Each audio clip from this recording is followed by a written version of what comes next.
We'd finished using up the bag of minced garlic that we'd freeze dried, and we need to get another one. This is the last one we have freeze dried, but we've already bought 9 more pounds to freeze dry. I find it very handy to have, and it's an inexpensive way to get a lot of minced garlic. If you want whole clove garlic, that'd be a different thing and you'd probably process it differently. This stuff from Costco works great for me. And it says that it's in this very bin right here.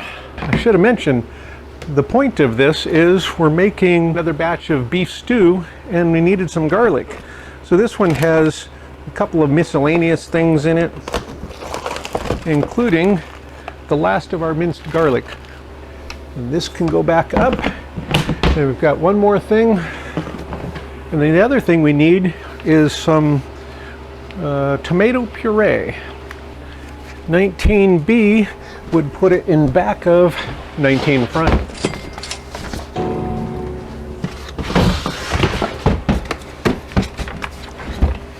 Okay.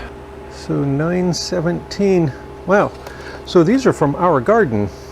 Well, I'm probably going to be making a couple of batches of the stew, so I'll go ahead and get the 4-cup one.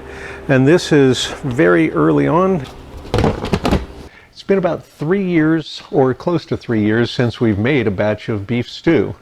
We're down to the last 21 bags of it in our freeze-dried storage, and 2 of them are from 2017. We'll probably rehydrate one of those to show that. Now, starting with 4.5 pounds of fairly lean beef cut into small cubes, and we need to brown that. And typically, you would brown that in small batches in a frying pan or something. That's too much work. So I'm going to put it on cookie sheets and put it in the oven. Got the oven preheating to 425 with a convection oven, and in about 20 minutes they'll be fairly browned. I'm going to add a couple of tablespoons of soy sauce and 1/4 cup of flour to coat them all, and then put them on the baking sheets with a bit of olive oil on the sheets to keep it from sticking. It seems to work pretty well. We've done that way a couple of times with different meats, and I'm kind of happy with that because I'm too lazy to brown all the meat little loads at a time in the pan, because this is just one batch. We're actually doing 2 batches. So it would take a lot of browning in a pan. A few teaspoons, maybe a tablespoon of soy sauce, because I like the flavor. It's kind of optional. You could use something else. And if you didn't use anything, you could just add perhaps some salt or salt and pepper to the flour or some other spices. But you're going to cook it well anyway. Then we'll sprinkle the 1/4 cup of flour on it to kind of coat it. We'll just sprinkle it a bit. Kind of toss it. I should have probably put it in a couple of bowls so that it would be easier to mix. Or maybe even put it on the sheets first, sprinkle it, and then mix them around. Anyway, it seems to do okay though. Okay, that's good enough. Put a bit of olive oil on the pan. And I know some people freak out when they see any oil or any greases that are going to be dealing with freeze drying. It's going to be 40 or 50 cups of stew. There's extremely small amount of oil in it. And if you'll look at commercially made freeze dried, and I'll link some or show some, you'll see there's plenty of fats in lots of commercial freeze-dried stuff. Okay. Now I've got 3 trays here, so I don't have to get this all on one, obviously. So I want to spread this out enough so that it's spaced to brown. And I did probably 1/2 inch or 5/8 inch cubes. A little smaller would have been fine. And frankly, you could go with whatever size you want. The bigger the size, the longer it's going to take to rehydrate when you go to rehydrate it. The smaller pieces rehydrate much, much quicker. In fact, these seem smaller when I was cutting them. Now they look pretty big. I wish I'd have made them smaller. Oh well, this is what I've got now. I'm just kind of trying to push them apart a little bit, because if they have space all the way around them, I'll get better browning.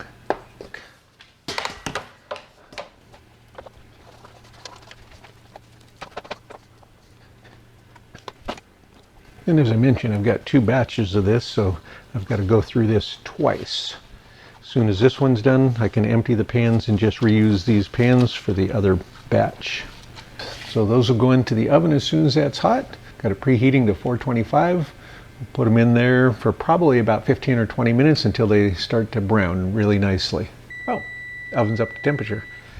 And so this is just part of getting all the materials prepped, or all of the ingredients prepped. I already have the carrots cut, the onions cut. Now getting the beef browned. Okay. Okay, there's a tray of that 20 minutes later. Got some nice browning on the tips and edges, and nicely cooked. And it doesn't have to be 100% cooked through and through, because it's going to go in the stew. So as long as it's got some nice browning, that's good enough for me. Okay, then I'll temporarily put that into another bowl or a pot and wait till it's time to assemble everything. All right. So I'm working on the batches of beef stew. I'm doing one smaller batch because we had some leftover ingredients. Very finely chopped mushrooms I'm going to put in it for a flavor. I think freeze-dried mushrooms and then powdered would be a great way to go for the beef stew. I've got the garlic. This is our last bag of minced garlic that we had freeze-dried a few years ago. And I've got 3 more containers of it that I'm about to freeze-dry, so we won't run out. And tomato sauce from our batch 12 back in September of 2017. And this was from our garden, and it has some spices in it, so hopefully it'll be good for this. I do not remember what we put in it. It's been a long time. These were ones that we pre-froze in little containers, because we weren't really sure how to handle smaller amounts, but we still wanted to pre-freeze. So this was 1 cup for each one of these little cubes. So I'll do a little taste test, make sure I like the spices as far as going into stew, but it should be fine.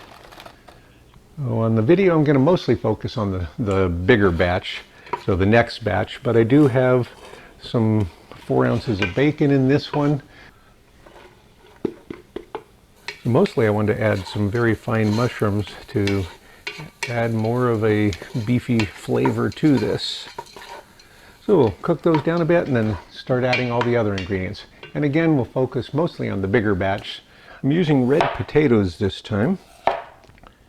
We've used the Yukon Golds, we've used russets. Russets in the stew is not necessarily the best, we find, because they break down so nicely into mashed potatoes. The Yukon Golds in the red definitely hold up better. And I'm trying to do about 3/8, maybe 1/2 inch cubes, so much better than commercial, or much bigger than commercially made beef stew. Yeah, that's freeze-dried. But perhaps a little smaller than I would normally would if we were never going to freeze-dry them. Probably more like 1/2 inch cubes. Anyway, for this batch we need 2,700 grams, about 6 pounds.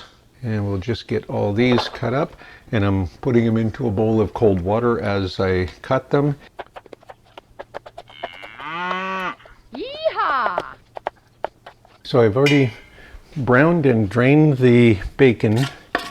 Now I'm going to add the mushrooms and then the onions, and then basically everything else goes into the pot. After the mushrooms and onions, carrots, I'll probably add the red wine and see if I can deglaze this pan a bit. But because I'm going to do most of the cook in the oven, I probably don't have to worry too much about it sticking. I don't mind cooking the mushrooms down until they're basically gone and just flavor, because I don't want mushroom pieces in my stew. I just want some of the flavor that that's going to give. Add back in a little bit of the bacon fat. Could use butter, of course. And no, I'm not worried about a little bit of fat in my stew. This is going to be more than 40 cups of stew. There's going to be very little fat per serving, per bag. Put a lid on that and let that steam for just a minute.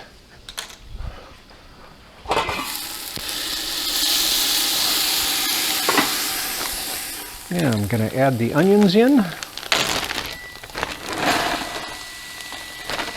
And that just means the oven's up to temperature. And that was 2.5 pounds of onions, 1,130 grams, about 8 cups. Looks good. I'm going to go ahead and add the cup of red wine.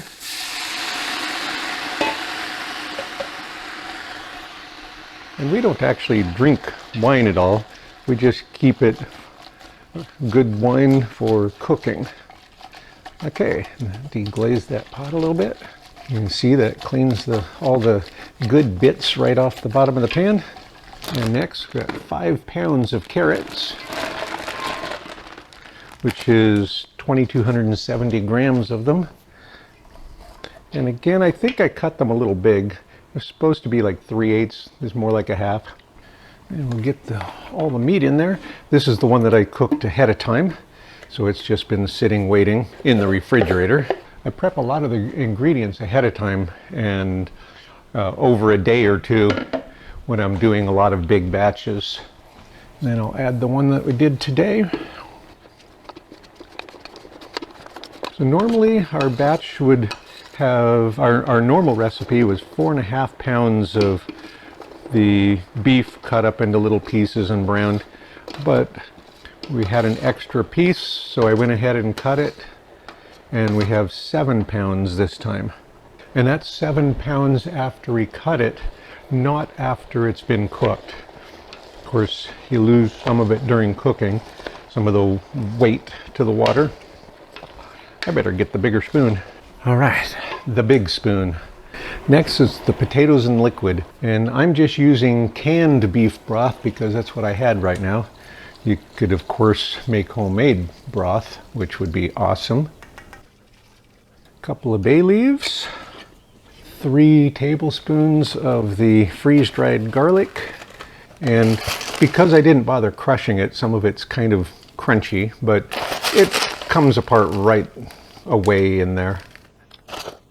Better than beef bouillon.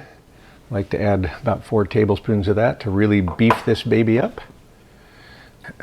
And I'm using the beef broth that has salt in it, so I'm not adding any salt right now at all. Now I still need to add the potatoes. And this batch was really designed for this pot because it maxes it out. And when we make a bigger batch, a double batch, or a 1.5 times batch, then we have to get the big pot out because this one's only 4 or 5 gallons for this pot. Then we have the big one. Okay, you can see not real liquidy. Oops, I almost forgot. I need the tomato sauce in there still. So I'm going to mix this with just enough water to make it basically a paste so that it will go in there without pulling extra liquid out of there.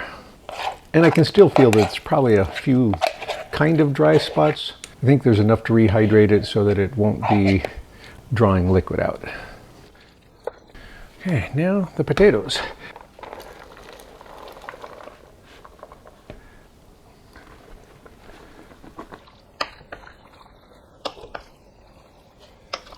So at this point, the only thing left to add is the cornstarch for thickening, and then the 2 pounds of cut green beans, which I'll put in at the very end while they're still frozen to help cool this off real quick. And there's plenty of residual heat to thoroughly heat the beans because their frozen beans are already blanched, so they really don't need to be cooked that much. But I can help cool it off to get it ready for the pans because, of course, it's boiling hot. Let's see, anything else? And then, of course, salt and pepper to taste. I've got it in the oven at 225. We'll come back and check it in an hour and a half or 2 hours. Give it a stir and then give it more time. It's been about an hour and a half that's been in there. Going to take it out, stir it, and put it back in. It should need at least 2 or 3 or more hours minimum because it's quite a big batch. Takes a while. Yeah, it's kind of like a slow cooker. and it's cooking slowly. I do like the angle of this one. Don't rest your hand on the edge of the pot. Anyway, 132, nowhere near. And besides, I'm not really worried about the exact temperature as much as the potatoes and the beef being tender. That extra beef is kind of nice. That is beefier than our normal beef stew. We might have to change our recipe and go with 7 pounds instead of 4.5. When it comes to beef in your beef stew, I think more is better. So that'll go back in, and we'll check it in a couple more hours. And we'll check it then. And check it now. Hour and a half at the 325, so much warmer. After an additional hour, the carrots and potatoes are now tender. Now we'll thicken it and then add the 2 pounds of green beans. I like to do the green beans at the very end while they're frozen also, and that helps cool this down and get it ready for putting in pans. So the other ingredient to add, I've got cornstarch mixed in 2 cups of beef bouillon in it, or better than beef. That way I don't add just water to it. And I'll pour that in there and stir it to help thicken it up. This probably isn't the best thickener considering I'm going to be freezing it, but it's the one we've been using, and then it's good for dinner tonight, tomorrow, lunch, and then we can re-thicken it after it's been frozen. We can re-thicken it with instant clear gel. So we might try changing to cooked clear gel for this initial thickening so that we won't have it break down as much during freezing. And that was about 8 or 9 tablespoons of cornstarch. All right, so now we've got the cut green beans, and I just use frozen ones. Some people would prefer to have peas in it. My sister would make it without carrots. She doesn't like cooked carrots this way, but she does like peas in it. You could add celery, would be perfectly good if you want celery in it. And I just remembered there's 2 bay leaves in here somewhere. There's one. Got to get the shrubbery out. Got to ask yourself, if I were a bay leaf, where would I be? Well, we'll find it when we're dishing it up, even if we don't find it right now. So then I'll add the green beans, which will help cool it and get it ready for putting it into the pans too. That's one of the reasons we add the green beans at the very end, and because I don't like my green beans to be overcooked. And since they're frozen green beans, they would have been blanched first. Pretty much all frozen vegetables have been blanched or partway cooked when they're processed. So I don't really need to cook them that long. I just need to heat them thoroughly, because I do not want my green beans to be cooked until they're gray beans. That would be like home cooking when I grew up. That touch of green adds a beautiful color to it and brightens it right up. And peas would do that too. And some people would add corn to it. I mean, you could make your beef stew the way you want beef stew. Okay, I'll just add a little fresh ground pepper on there. And that's not very much considering the size of pot it is. So we have our pans here that we're going to be panning them up in. We'll put 1 pound in each, and in a few of them, we'll put the divider in the middle to divide it into 2 half pounds so we can fill up the tray when we go to freeze dry.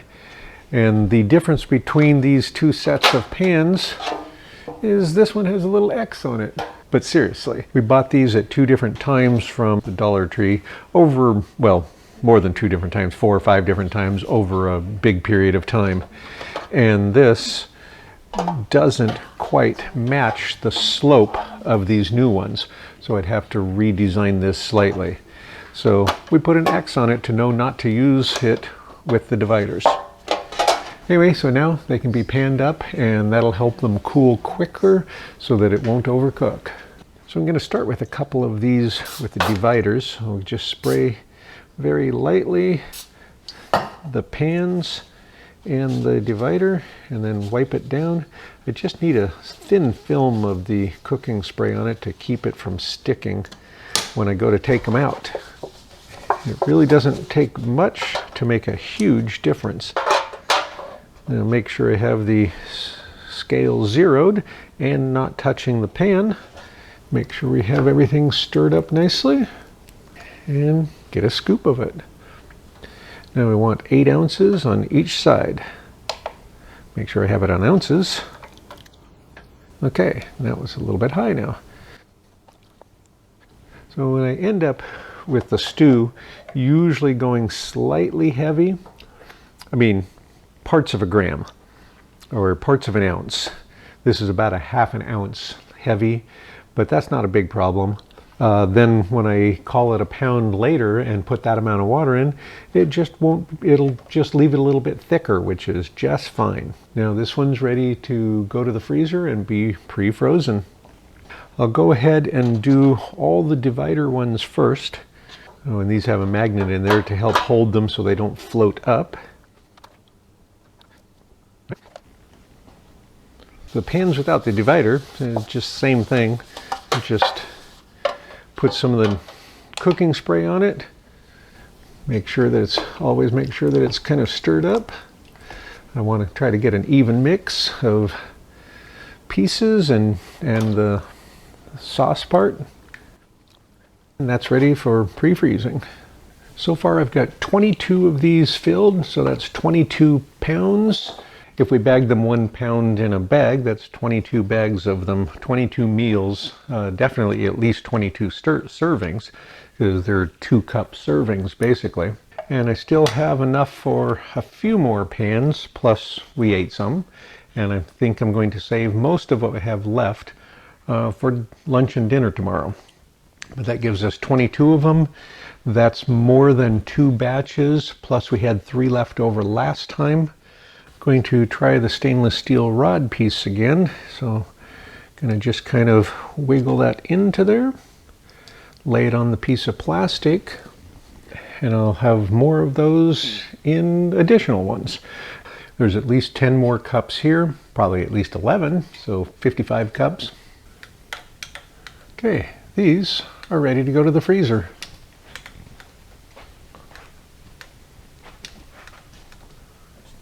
Now we'll get the pans into the freezer for pre-freezing. So I can get 6 pans on a layer, and then I have the corrugated plastic pieces, and I cut the one corner out to accommodate the coolant line back there. And I can just put another layer. So we'll keep filling that up with the next batch, and then we'll be popping them out of there and putting them in Ziplocs. We'll keep getting those stacked in there, and as soon as those are frozen, they'll be frozen by tomorrow, and I can pop them out and put them in Ziplocs before the next set need to go in there. The beef stew has had overnight to freeze, and sometimes I put it directly on the freeze dryer trays if the timing is right. Most often it goes into zipper bags to wait its turn, and I'm using the little corrugate plastic sheet to insulate things from the table. Just kind of pop the edges out a little bit because these pans are kind of flexible, and then I can push up on the bottom, give it a little twist, and the block pops out. And then I've got a 1 pound block of stew. And of course handle it gently and don't warm it up because I don't want it to be melty. And I can get about 4 pounds, 4 1 pound blocks of stew of very heavy things. Rice is thicker, but I can get about 4 of those in a gallon bag, and I can put, of course, a lot more in a 2-gallon bag. So that gets zippered up, and if I knew for sure that it was going to be a very long time, I could always seal a meal of these, but hopefully it won't be too long. Okay, so that goes back in the freezer to wait its turn.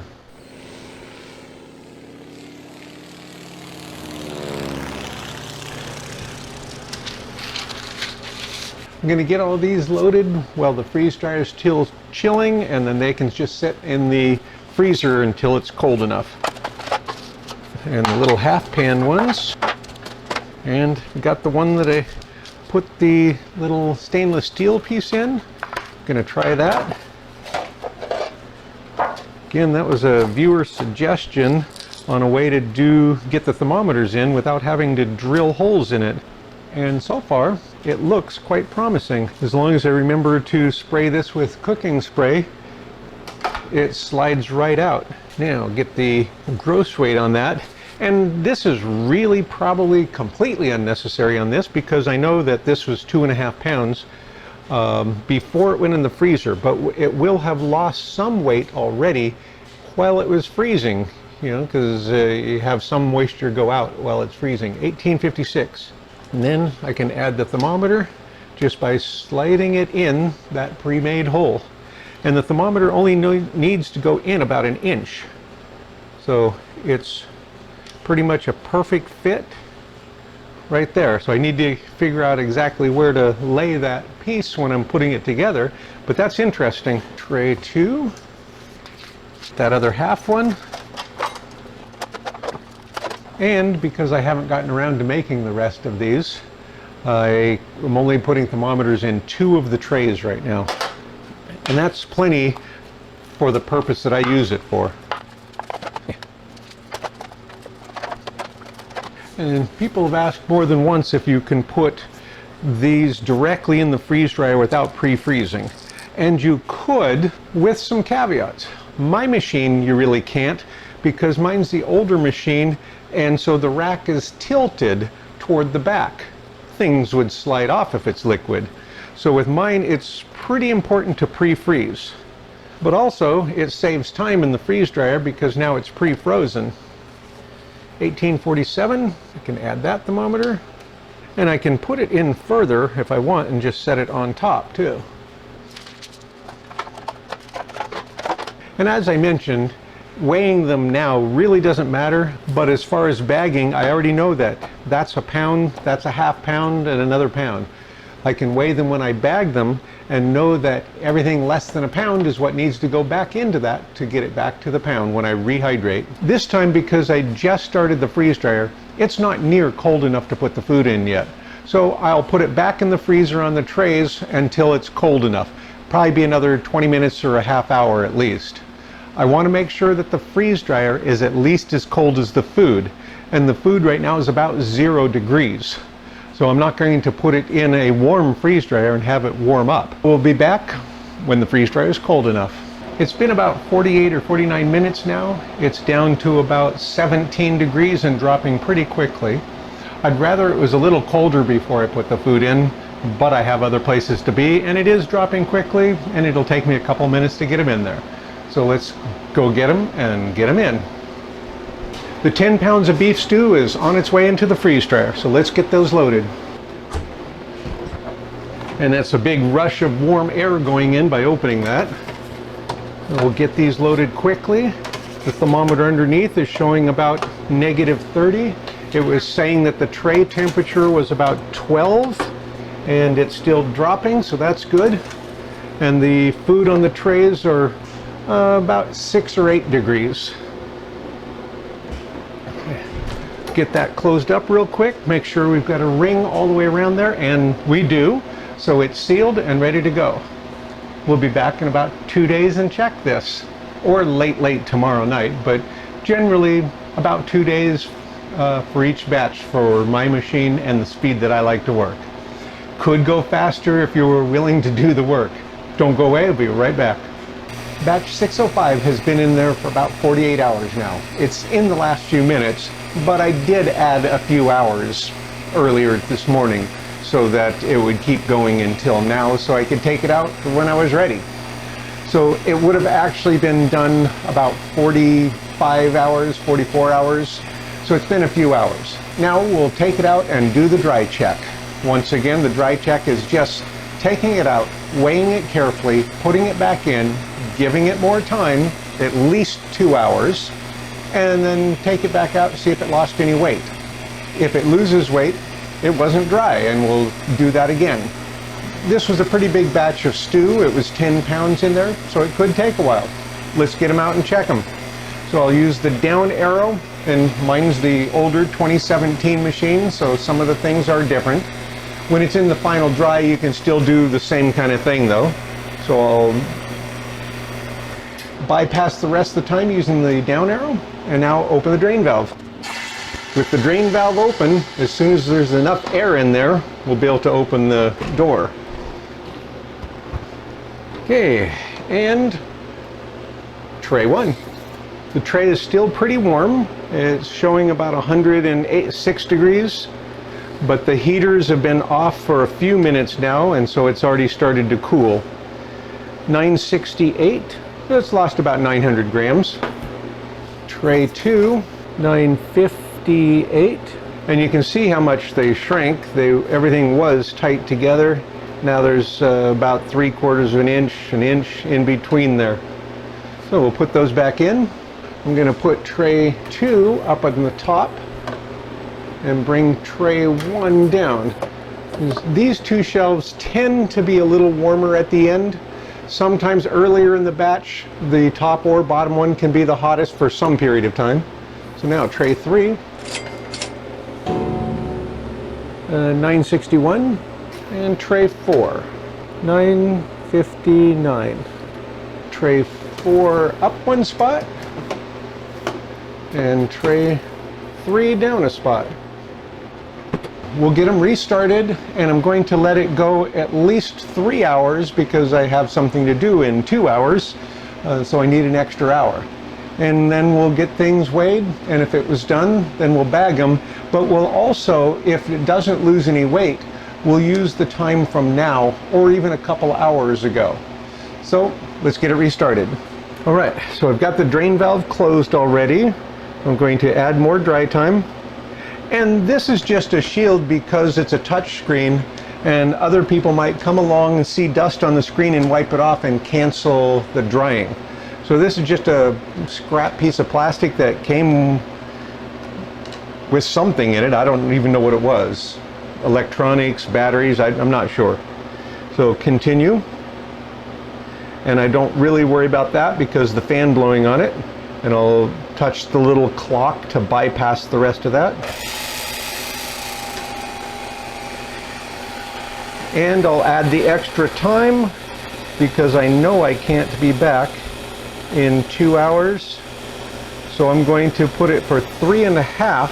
I put the timer for 3.5 hours because if I can make it back earlier, I can just bypass the time. If I can't make it back before that, then it'll still be going and ready for me. So we'll see you in 3 hours-ish. So don't go away, be right back. So it's about 3 hours later. It's only got a couple more minutes to go, which means the heaters have been off for a while and they're starting to cool down. So I need to get them out of there quickly and see if they lost any weight. Hopefully they didn't. If they did not, we'll bag them. So I'll bypass the rest of the time with the down arrow and open the drain valve.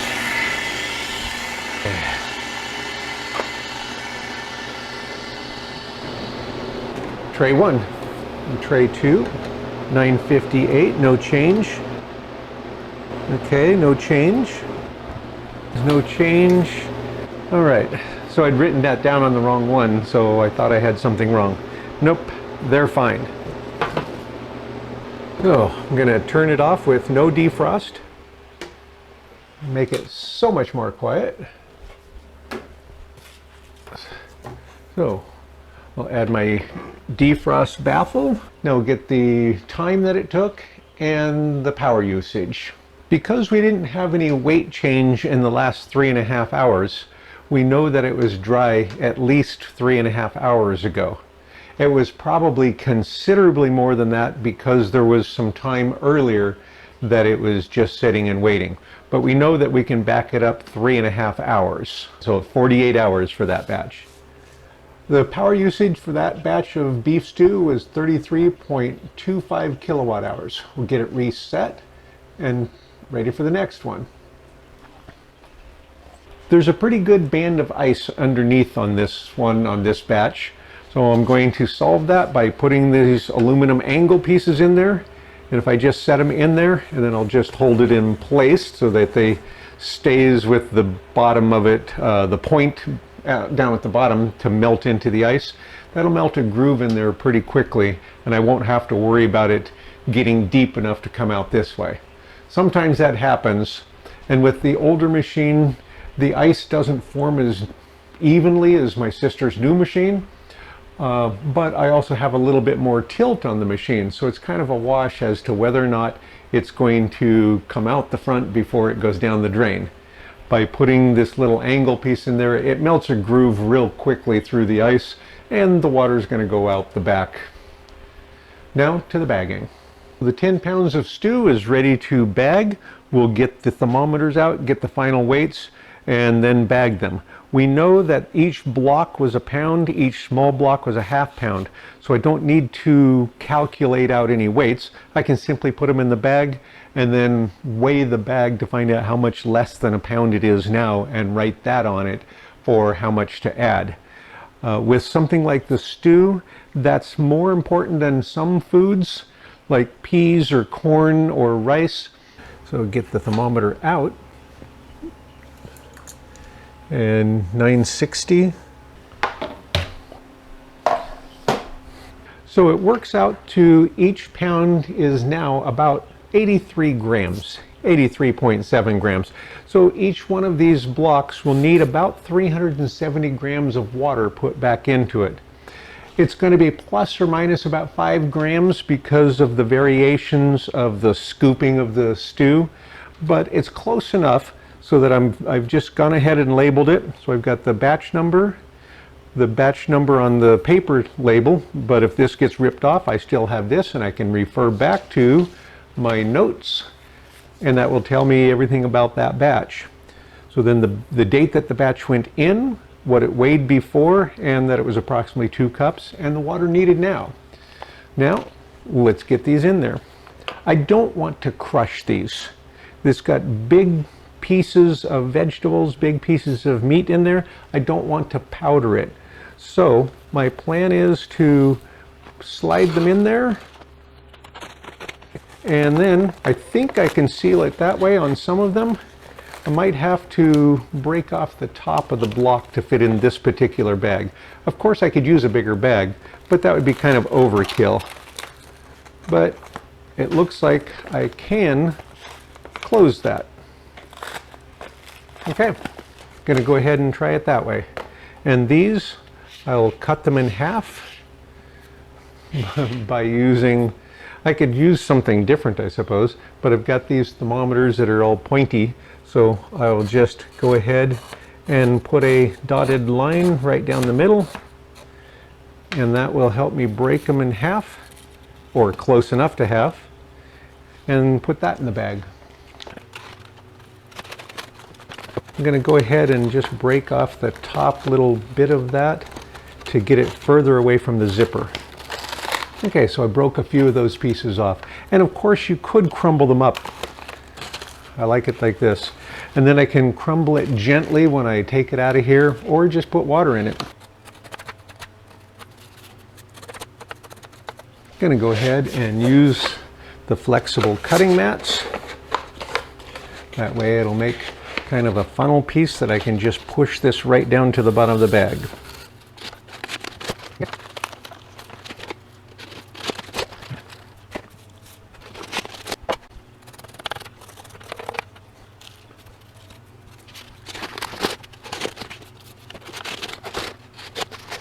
I've got this batch of beef stew bagged in 1-quart bags, and I tried not to crush them up. Maybe another time I'll try to crush them up to separate the pieces from the sauce. I think it'll be fine, so I could try that. But if you don't crush them up enough, it's not going to fit in the bag because you'll have big clumps. The big slab will fit in there, and so will little pieces. It's when you're in the middle size it won't. So now I'm going to add 300 cc oxygen absorbers and then zipper them shut and then get them heat sealed.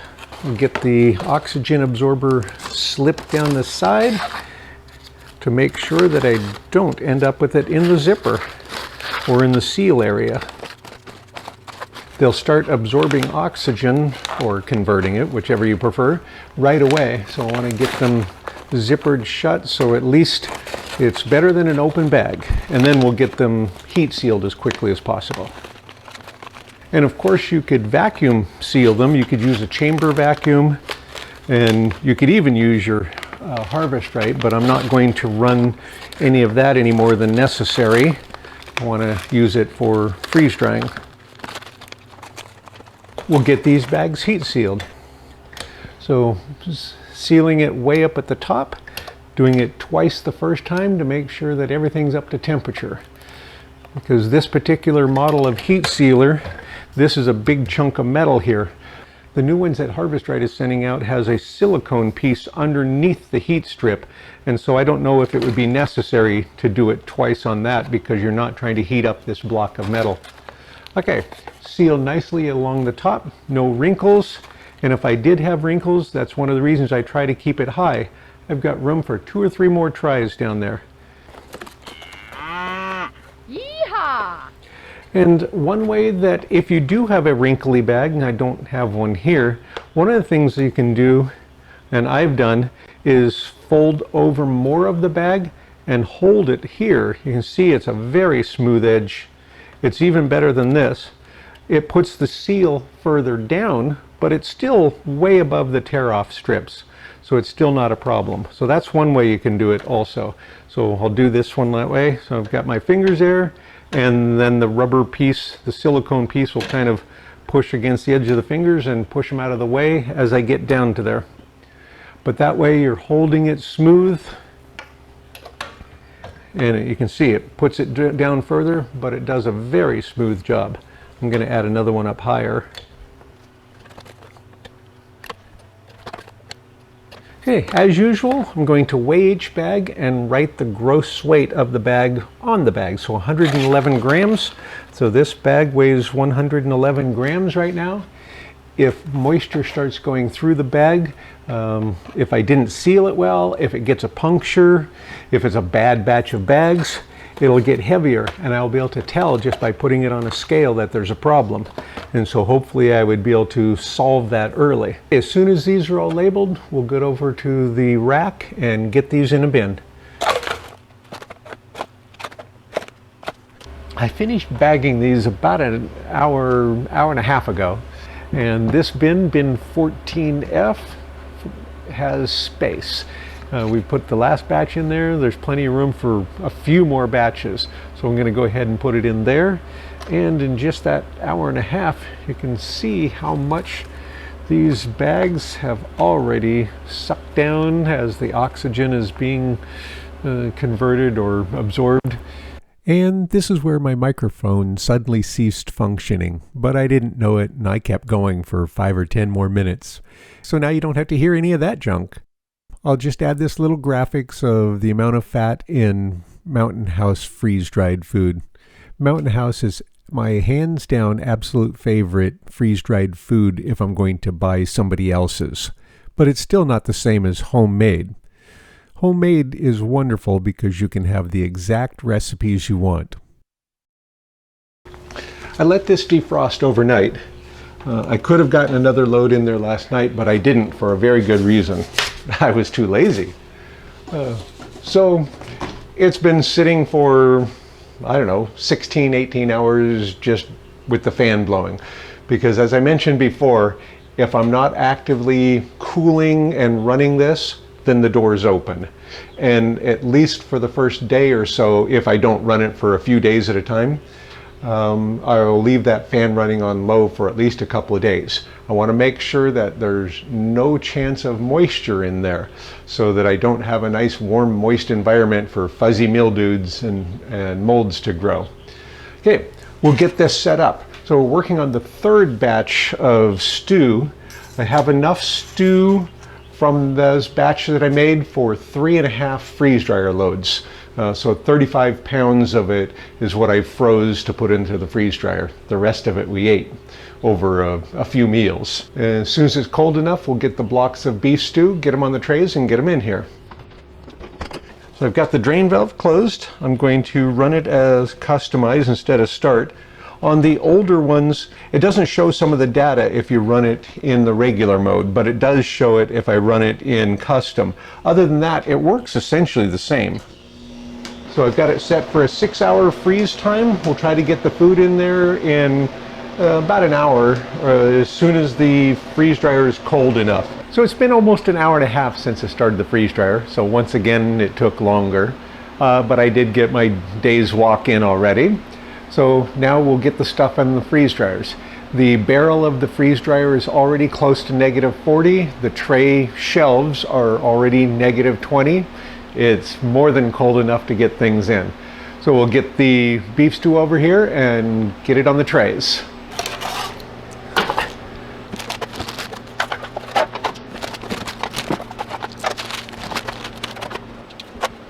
So we've got the 10 pounds. Let's get them in there. Just beautiful, big chunks. I'll show the comparison with ours versus Mountain House later. So we'll be back in 2 days to take this one out. The third batch of stew only has about 3.5 minutes to go before it's going to turn off. So we'll get them out, check them, and get them back in. And we'll try to do it real quickly because we got to get them back in there because I've got places to go today. And starting at tray 1, 4 will come up a spot, tray 3 down a spot. Get the drain valve closed. So you can see that's very fast. Took less than 2 minutes to get them out of there, weighed and in there, and that includes repositioning the camera 4 times. So it's very quick. You can do that in under 2 minutes always, basically. And if you're not worrying about rotating which shelf it goes on, it's even quicker. It's very, very fast and well worth it. And I gave it 4 extra hours because I know I won't be back for at least 2 hours, could be 3 hours, so I want to make sure that it's still running. And if it's not the end of the world. All I have to do is restart it to make sure that it's warm. And on the newer ones, if you miss it by just a little bit, you can press the warm tray button. With that one, with the newer ones, it tells you the temperature even after it stops. With the older software, once it stops, it doesn't tell me the temperature anymore, which is one of the reasons I have thermometers in the food. And even with the newer ones, it tells you the temperature of the temperature probe on the bottom of the shelf on the second tray up. I don't care what the shelf temperature is. I want to know what the food temperature is. Though the shelf temperature and food temperature combined is really nice because then you know that the tray is not too cold. Anyway, we'll be back in a few hours. Don't go away. I'm back. It's been about 5 more hours. So the dry check, I like to give it a minimum of 2 hours, but if it takes longer, that's fine. So bypass the last 4 minutes. With the drain valve open, we can get them out and check them. So tray 1.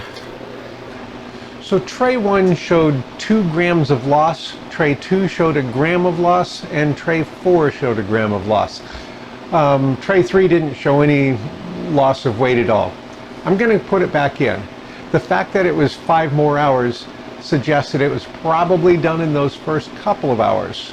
But I have no way of knowing that, so the only way I know for sure is to check the weight. So we're going to put them in there for 2 more hours. They were probably done a while ago, but it doesn't matter. We're not going to put anything into long-term storage that we're not sure is dry. So we'll get it restarted. So close the drain valve, and we'll come back in about 2 hours and check it. It's 2 hours later. There's only 2 minutes left on the timer. Tray 1 still nice and toasty warm. All right, no change, no change, and no change, and no change. So we've got our 10 pounds of beef stew. We'll get those bagged, and we will be adding instant clear gel as a thickener for after it's been frozen and then rehydrated, because it has been frozen now. Now we'll get the thermometers out and get the final weights. Then we'll know what it weighs now. We know that each whole block was 1 pound and each half one was 1/2 pound. So we don't really need to weigh them to put them in the bags. I've got the bags labeled with the batch number, what it is, and then the weight before it was dried, and then I'll add how much water is needed now.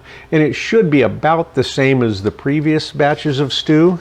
The previous batches was about 84 to 86 grams per pound before or after it's been dried. We'll get the weights on these and find out how these are. Got the information finalized, so I've got the gross weights before, and then the weight of the trays and parchment, then subtract those out. That gives me the net weight.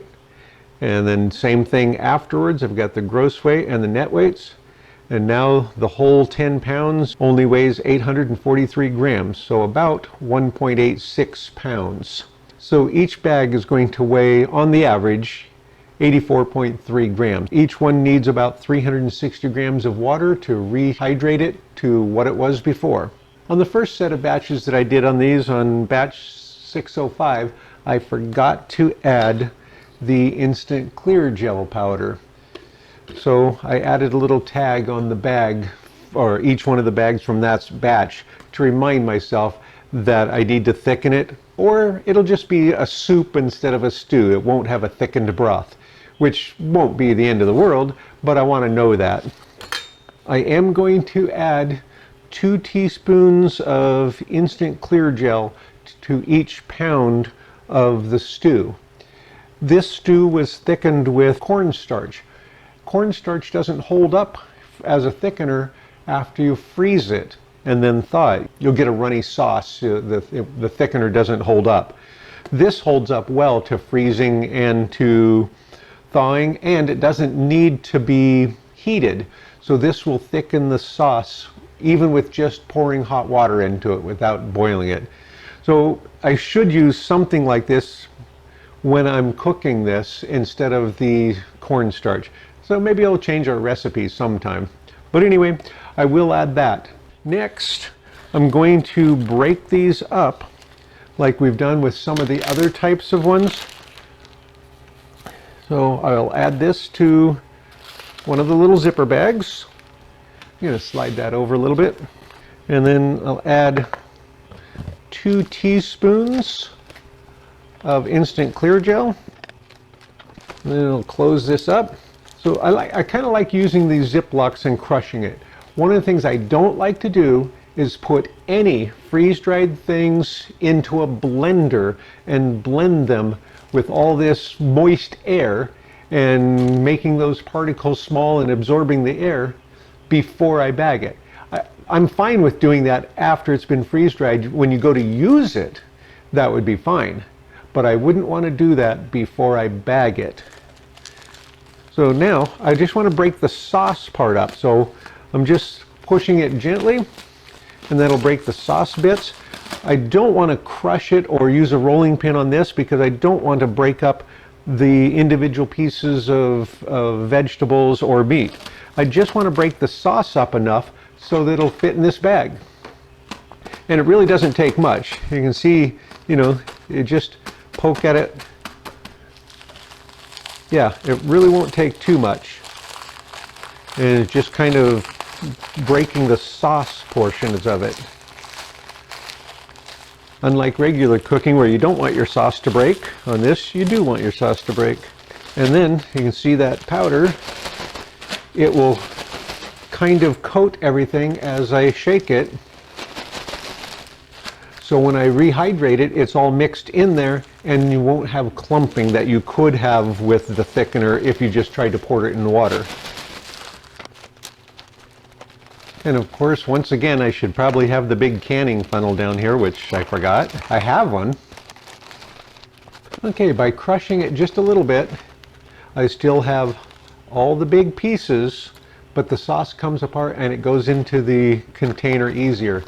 I forgot about that on that first batch. So if I didn't show that, I cut that out. If I did show that, I can compare it. This is the better way to go.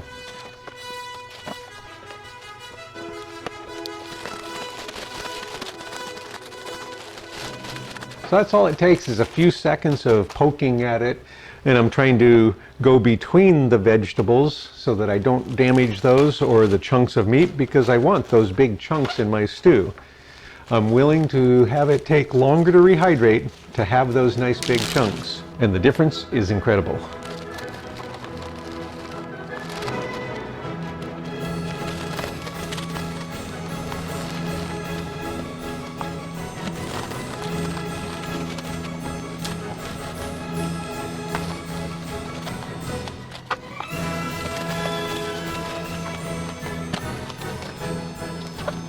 I'll get these finished, we'll come back. I've got those packed into 10 1-quart bags, and I added the instant clear gel to each one of them as I did it. And then I broke them up lightly without smashing them. Now we'll add the oxygen absorbers. I'm using 300cc oxygen absorbers. Going to tuck the oxygen absorber down the side so that it doesn't end up in the zipper or in the seal. And this is really low enough that it's not a real big deal. Sometimes it's full enough that it would be problematic if you didn't tuck it down the side, because it would be sticking up here like this. And so it's more important. These aren't that full, really. Okay, get those zippered shut. And I know I've said that before, but zippering is not a substitute for heat sealing. But I still want to get them all zippered right away, because the oxygen absorbers are starting to absorb oxygen right away. And so I want to push out as much extra air as I can and then get that zippered shut. And you can use a vacuum system or even just something as simple as a straw and suck out some of the extra air.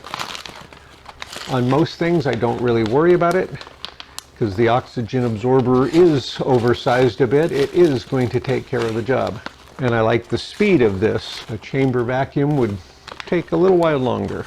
No matter which method you're going for, either just closing them and pushing out the extra air, or chamber vac, or any of the other methods, I would still recommend getting them zippered shut as quickly as possible to help limit any air that's going into them. And now we'll get them heat sealed. Oops. So that one, I had it a little high on this side. I don't know if that shows, but it has a little less than the full seal width. And so I'll just do it one more time. And I like to keep it very high on the bag to leave that room for additional tries in case something goes wrong with this one and that top one. Or if I want to open it, use part of something and then be able to reseal it above the zipper. Yeehaw! So with all the bags sealed now, I'll get a gross weight on each bag. 115 grams is what this bag weighs right now. So I'll write that on the bottom corner of the bag. Now if I've got a bad bag, if it gets a hole in it, maybe I push it too hard in the back of the car or something, gets a hole in it, it starts getting moisture inside, it'll start to weigh more, and I'll be able to know by putting it on the scale. Now those can go into the bin for storage. It's been 2 or 3 hours since I put these in the bags, and the oxygen absorbers have already started to do their job. They're already sucked down quite a bit. So we're going to put them in bin 14 front with the last 2 batches, and we'll put the next half batch in there also. I still have close to half a batch or half a bin of space in there. So anyway, those will get put in there on the shelf and then recorded on the database so we know where to find them next time.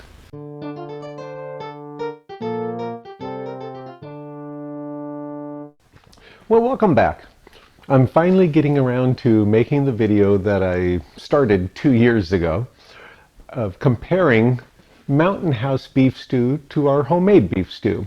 I want to start with, I love Mountain House freeze-dried foods. I've been using them for 45 or 50 years. We got into freeze-drying not to get a big supply of freeze-dried food, but to empty freezers that we had that we could never seem to get caught up on emptying. We like to make big batches of things, and we like to share some of those meals. Well, by freeze-drying it, it makes it much easier. For one thing, it takes some of the time pressure off. We don't have to worry about rotating it through as fast. So for us, our freeze-drying is our pantry.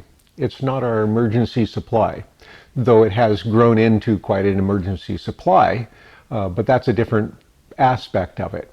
If we were only wanting to get freeze-dried for an emergency supply, I would have just bought Mountain House foods.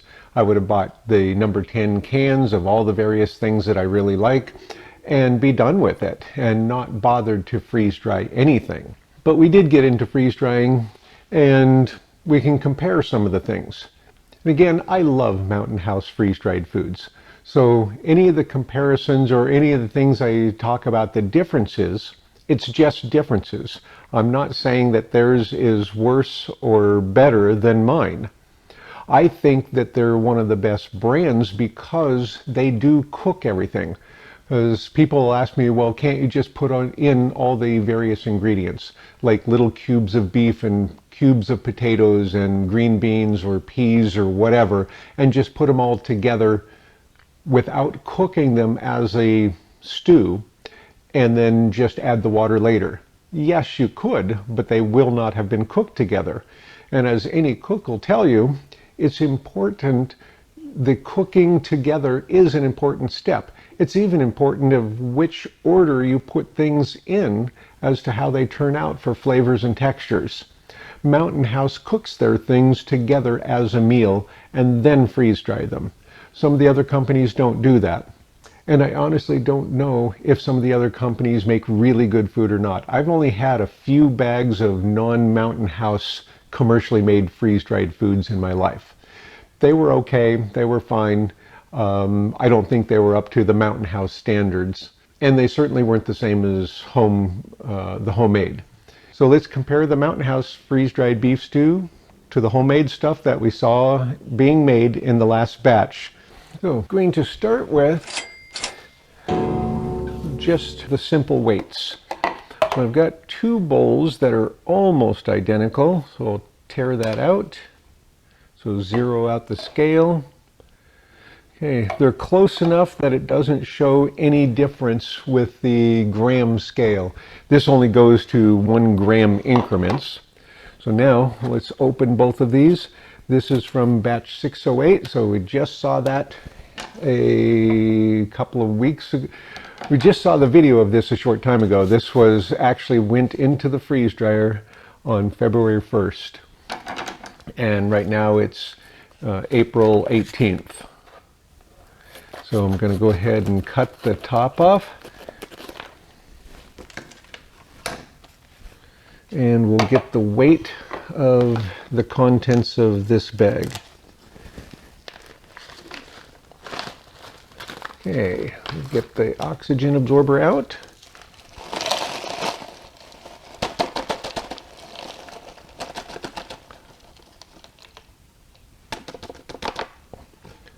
Okay, so that's showing 91 grams of net weight. So I should probably label these Home and Mountain House. Okay, then that one will go here. And then the Mountain House, see, the zipper's way down here. This is one of the ones that you can kind of, it's a long pouch, so it's really nice if you want to eat straight out of it. And get the oxygen absorber out of that. And that's showing 94 grams. So this one is 90 grams, and this one was 94 grams. We've got those set on there, and then we can kind of compare them. And I just put a piece of graph paper under here, hoping that that'll give us a little bit better scale to see what we're looking at size-wise. Okay, and best if used by January of 2051. So that's still 28 years out. Okay, now you can see it looks quite good. It's got a good mix. And if we compare, so I'm going to go ahead, I want to be able to use this to compare the sizes. Okay. And then ours.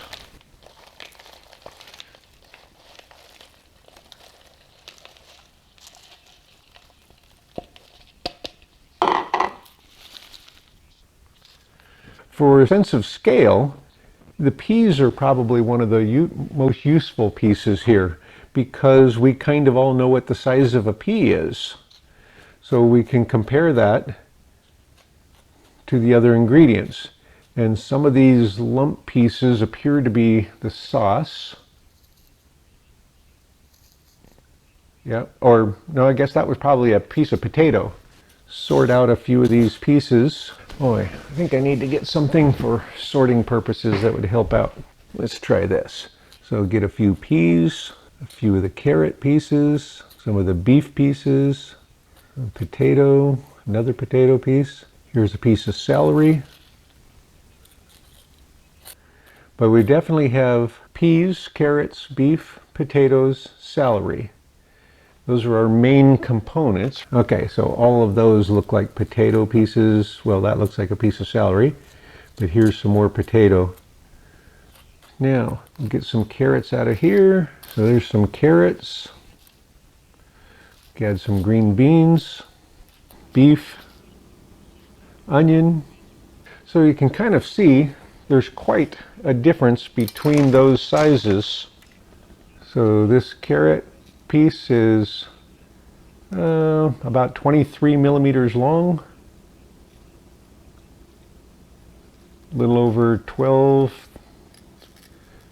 looks like about 13 millimeters that direction, and about 10.5 millimeters that way, 15.5. It's kind of triangular. So yeah, about 15 on most of the sides. And then of course the green beans were like a 1-inch cut. So about 24 millimeters long now. And the diameter about 10, 11. And if we compare, beef. This one looks like it has does it have a bit of sauce on it? Yeah. There, kind of get the sauce off of it. So almost 18, about 18 inches, millimeters by about 17.5 and about 13. Let's grab this little guy. So it's about 10 by about 13 and about 14.5. All right, and then of course the peas. Peas are peas, so about 8 millimeters in diameter. And about 9 millimeter cubes for the carrots, about 12, 6.5, almost 9. The potato, about 8.5, about 11, about 9. Okay, I didn't get any potatoes on mine. Let's grab a potato. Okay, 12 by 14 by about 11. Let's grab this one. Peel off some of that sauce. So it's about 15 by a little over 15 by a little over 11. Okay. You can kind of see that this looks like it has a little bit more sauce. The overall average size of the pieces are considerably smaller volume. And anytime you double the dimensions on all three sides, you're going to have 8 times the volume. It's going to take a lot more time to rehydrate that versus that. Let's just look at those two. Oops, let's see if we can get that focused on there. Hey, look at the volume difference between those two pieces of potato. This is going to take a much longer time to rehydrate than that. And that's one of the trade-offs. If you want to have your food with bigger pieces in it, it's going to take more time to freeze dry and a lot more time to rehydrate. There's a carrot from each of them. It's vastly different. It's going to take a lot of time. So you have to take that into account. Is that worth it for you? Okay, we'll get these into containers. I think we'll go ahead and I think we can use these and then just add the required water. The Mountain House says to add 414 milliliters of water, so a cup and 3/4. On mine, I have that it only needs 360. That's probably because there just isn't much sauce in that. So we'll get these put back in the bowls.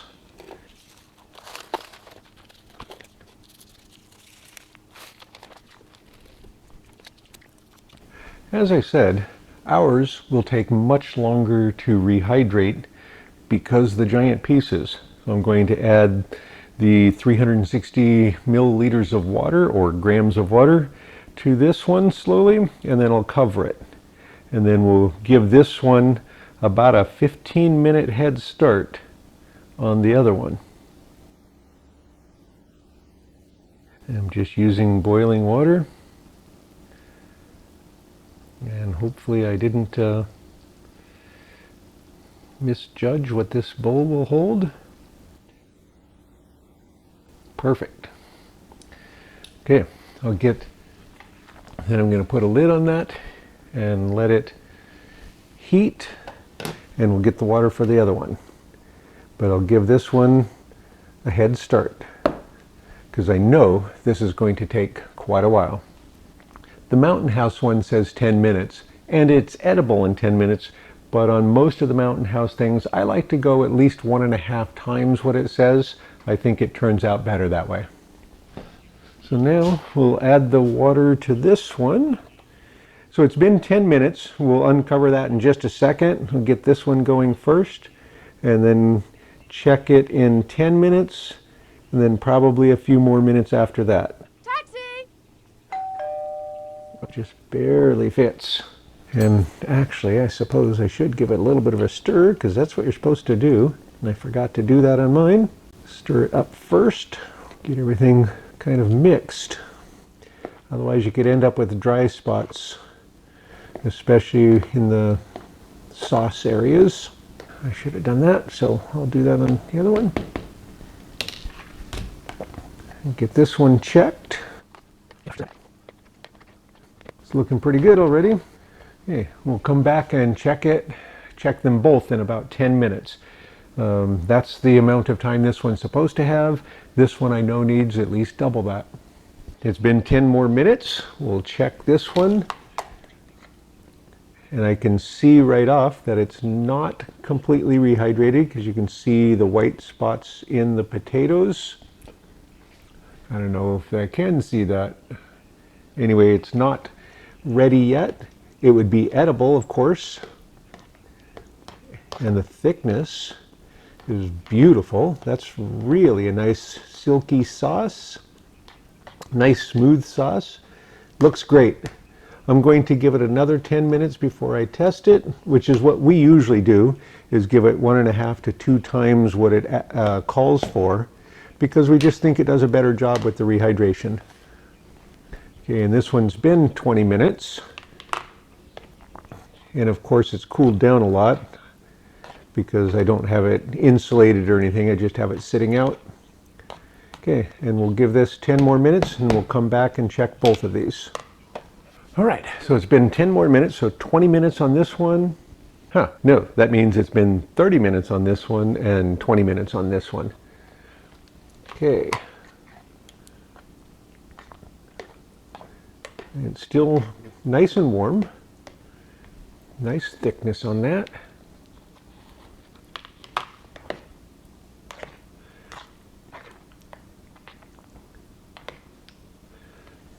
It's about the chunk sizes. I want big pieces like our homemade stew.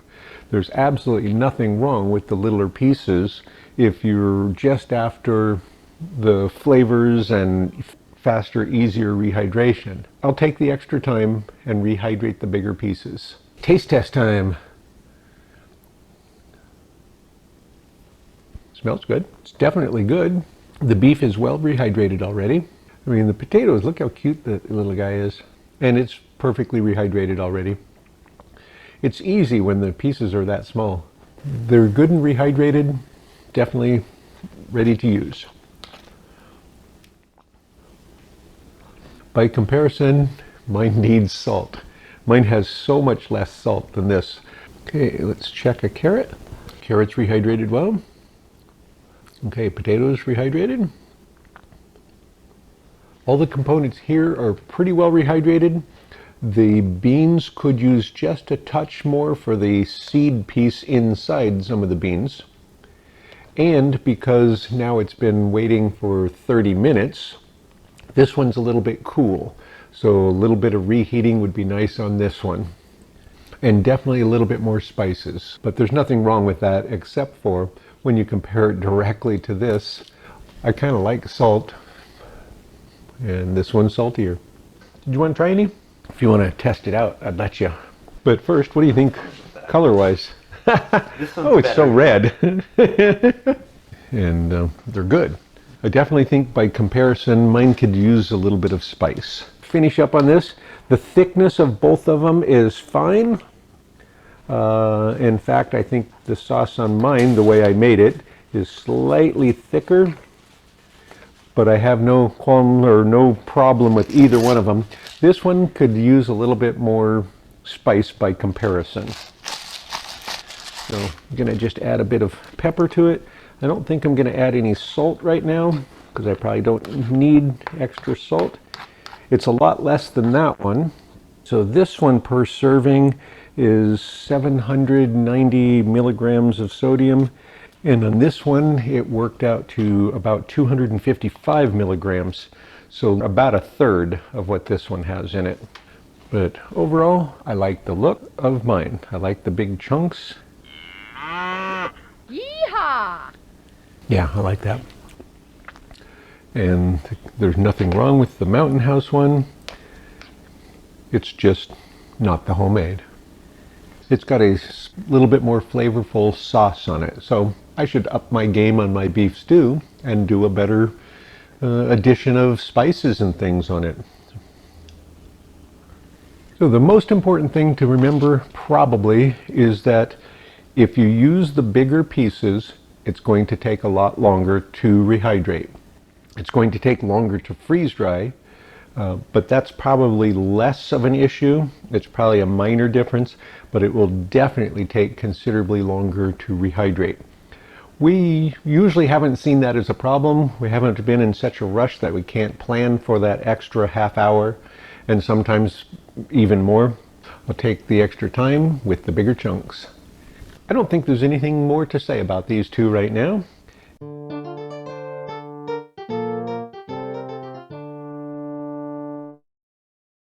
So I finished bagging. I finished bagging these about